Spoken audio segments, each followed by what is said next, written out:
All right, so get this. Okay. Imagine like a scam, but it's so intricate. Okay. It's so audacious Yeah. that it takes down like one of Japan's biggest corporations. Wow. We're talking about Himenchi, Okay. these masterminds of land fraud who operate with almost unbelievable cunning. You've got your sources on this infamous 2017 Sekisui House case. Right. And believe me, Oh, it's a wild ride. I bet. We're going to go deep into how they pulled it off. Okay. But also, and this is key, Yeah. how they prey on trust Right. and exploit the very systems meant to protect us. What's fascinating about this case is how it reveals vulnerabilities. Yeah. Not just in real estate law, but in human psychology. Sekisui House, a company worth billions, Right. fell for a meticulously crafted illusion, Yeah. a testament to the Himenchi's understanding of greed and ambition. It's crazy, right? Like we're talking about 55 billion yen. Wow. Over 33 million US dollars Yeah. vanishing into thin air. Crazy. And it all starts with this prime piece of Tokyo real estate Yeah. near Nishiwaseda Station. Hmm? A 2,000 square meter lot Wow. owned by an elderly woman, Okay. Ibizawa Sachiko. Got it. Now here's where the uniquely Japanese system comes into play. Exactly. Go ahead. Japan's land ownership leans heavily on permanent ownership. Oh, wow. So these prime properties are like gold mines, Right. passed down through generations. Yeah. Developers practically drool over them, I bet. creating a high-stakes environment ripe for exploitation. So enter our Himenchi, Okay. orchestrating this elaborate scheme. They know they need to create an air of legitimacy. Right. So they bring in Ikuta, Okay. this seemingly successful real estate agent with connections to Sekisui House. So he's the inside man. He's their inside man. Yeah. The friendly face that masks their true intentions. And they were meticulous. Oh, yeah. Forging documents, For setting sure. up fake bank accounts, even finding an elderly woman to impersonate Ibizawa. Wow. They understood the power of visual confirmation, Right. knowing that seeing is believing, Right. even if what you're seeing is a complete fabrication. It's like they studied a playbook on how to exploit human weaknesses. But here's the catch. Okay. They needed one document they couldn't fake. Oh, really? The seal registration certificate. Right. It's like a legal fingerprint in Japan. Interesting. How did they get around that? This is where it gets audacious. Oh, wow. They exploited a system designed for legitimate cases. Okay. Using a fake passport, Wow. they impersonated Ibizawa, Yeah. claiming a lost seal, and even had their fake Ibizawa go in person. Well, The local government, Right. following procedure, right? issued a new certificate. They just gave it to them. Yeah. Wow. This genuine document became the cornerstone of their deception. Hold on. So they turned a system meant to protect people into a weapon against them? Exactly. That's crazy. Uh-huh. But surely Sekisui House, with their lawyers and experts, Yeah. had some alarms going off, right? You'd think so, wouldn't you? Yeah.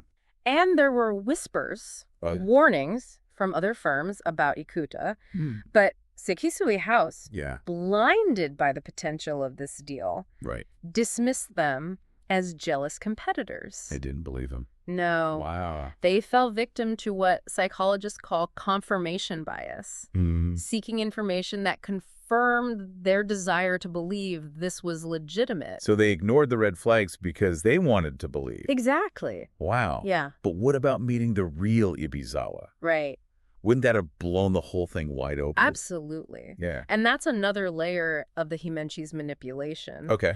They preyed on Sekisui House's desire for a smooth, quick deal Right. during negotiations. Yeah. The fake Ibizawa, accompanied by the mastermind, Oyama, Right. disguised as her accountant, mentioned a pressing need for funds. So she needed the money fast. Yeah. Okay. This created a sense of urgency, pushing Sekisui House to act fast Right. and skip crucial verification steps. So they manufactured a deadline to exploit Sekisui's eagerness. Right. Classic psychological tactic. It is. And just like that 55 billion yen is wired, Wow. the deal is done, and then poof, And they're gone. the Himenchi disappear. Yeah. But how do you even make that much money vanish? This wasn't some spur-of-the-moment hustle. This was a long game. Right. Months of planning. Wow. Layers upon layers of bank accounts and shell companies. Jeez. All designed to make the money untraceable. Wow. It's financial maneuvering on a scale that's almost artistic. Okay, we've got the setup, Yeah. the players, the psychology. Right. But where does the real Ibuzawa fit into all of this? That's a great question. And how in the world did this elaborate house of cards finally come crashing down? Well, the truth has a way of surfacing, even in the most elaborate of scams. Okay. And it came in the form of a simple notice from the land registry office. Right. A notice that landed in the hands of the real Ibuzawa. Oh, man. Talk about a rude awakening. Oh, that's got to be the ultimate plot twist. It is. So now what? Yeah. Sekisui House is out billions. Yeah. The Himenchi are ghosts. Right. And the real owners just figured out she's been robbed blind. Crazy. What happens next? It's a wild ride. This is where things get really wild, right? You could say that. Remember, this isn't just about money. It's about trust. Right. Sekisui House, this titan of industry, had been completely fooled. Oh, yeah. Their reputation tarnished. Right. The scramble to find the culprits was on our race against time to unravel this incredibly complex web of deceit. Okay, so picture this. Investigators, lawyers. Yeah. Everyone's digging, Right. following the money trail, Yeah. which, as you said, is practically designed to vanish. What did they find? Well, Who are these masterminds behind the masks? they eventually tracked down the Himenchi group, Okay. a mix of experienced con artists Yeah. and those lured in by the promise of quick riches. Right. But the real shocker, Okay. the ringleader, Yeah. Oyama So, Mm. was orchestrating the whole thing from prison. Wait, hold up. Yeah. He's running a multi-million-dollar scam from behind bars. You got it. That's next level. It is. How is that even possible? That's where the true puppet master enters the scene. Okay. Uchida Might, Right. a career criminal, a master manipulator. Yeah. He was the brains behind Oyama, Okay. pulling the strings from the outside. So he was on the outside. Yeah. Got it. He essentially built a criminal enterprise within the prison walls, Wow. recruiting and training individuals for specific roles in his schemes. That's wild. That is. So it's like a con movie within a con movie. Exactly. They had this whole network, forged documents, Yeah. and a mastermind calling the shots from prison. Yeah. It's insane. It really is. But what about the money? Mhm. Did they ever recover that 55 billion yen? Sadly, a significant portion of it disappeared. Ugh, really? Investigators believe it was laundered through overseas accounts, Okay. shell companies, Yeah. the kind of intricate financial maneuvering that makes it nearly impossible to trace. Right. It's a reminder that in the digital age, money can move like a ghost, Wow. especially in the hands of skilled criminals. So they got away with millions. Unfortunately so. That's got to be frustrating for everyone involved. It is. What happened to the scammers then?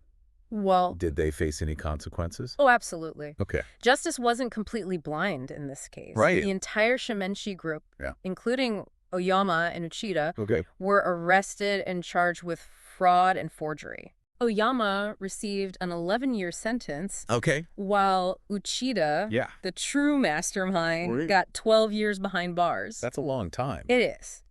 But it feels almost unsatisfying, right? Yeah, I get that. Like they pulled off this incredible heist, ruined reputations, and a chunk of the money is just gone. It highlights a key aspect of these types of crimes. Yeah. It's not just about the financial loss. Right. It's about the erosion of trust. Yeah. Sekisui House, a company built on a foundation of reliability, was shaken to its core. I bet. This case became a cautionary tale. Yeah. A stark reminder that even the most established institutions can be vulnerable to sophisticated scams. Okay, so Sekisui House is licking their wounds. Right. The scammers are locked up. Yeah. But what about the property itself? Okay. That coveted 2,000 square meter lot. Mm-hmm. What happened to it? Mm-hmm. Did it just sit there? Yeah. A monument to this crazy scheme? Surprisingly, no. Really? In 2020, another developer, Okay. Asahi Kasei Homes, purchased the land. They bought the land. Yeah. But here's the kicker. What's that? They only paid 30 billion yen. Wait, 30 billion? Yeah. That's way less than what Sekisui House paid the scammers.